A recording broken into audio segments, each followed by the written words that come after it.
Narrative of the Life of Frederick Douglass, an American Slave, written by himself. Chapter 6.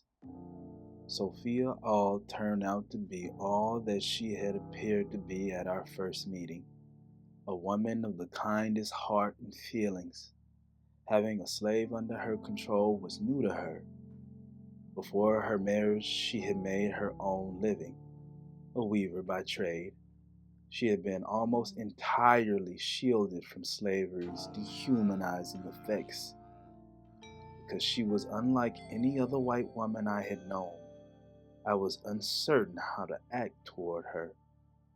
When I behaved in a humble, crouching way, it disturbed rather than pleased her.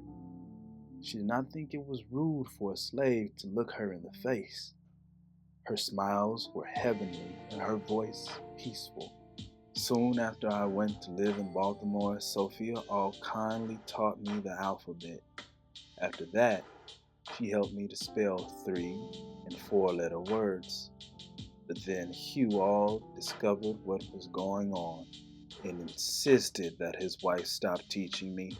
He told her, among other things, that it was unlawful and unsafe to teach a slave to read. If you give a nigger an inch, they will take a mile, he said. Niggers should know nothing other than how to do as they are told.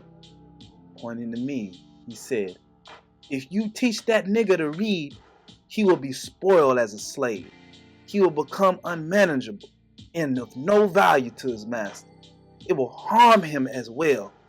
It will make him discontented. These words sank deep into my heart, stirring up thoughts that had until then lain asleep. They explained things that I had not understood before. I now understood the white man's power to enslave the black man. From this moment, I understood the pathway from slavery to freedom. It was just what I wanted, and I got it when I least expected it.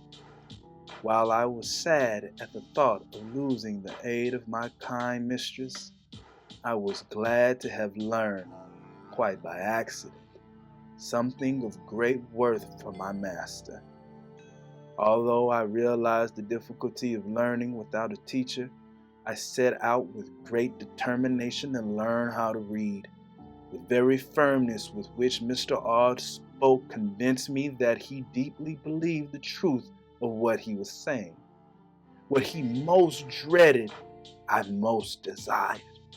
What he most loved, I most hated.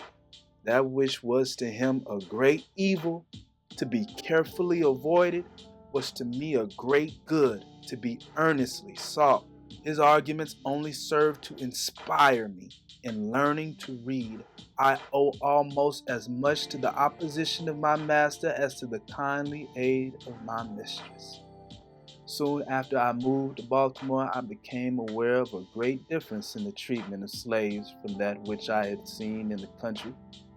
A city slave is almost a free man compared with the plantation slave.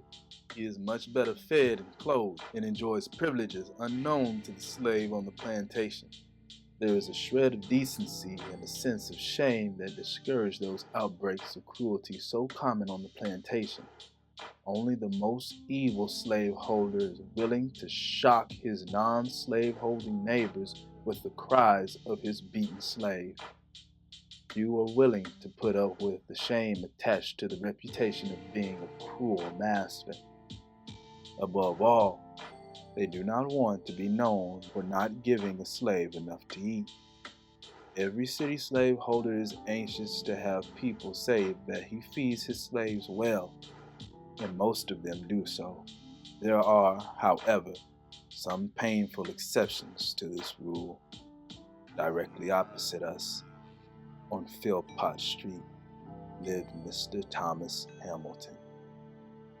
He owned 2 slaves, Henrietta and Mary.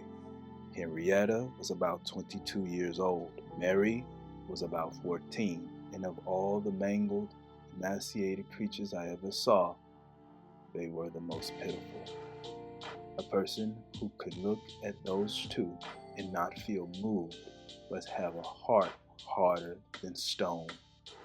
Mary's head, neck, and shoulders were literally cut to pieces by the whip of her cruel mistress.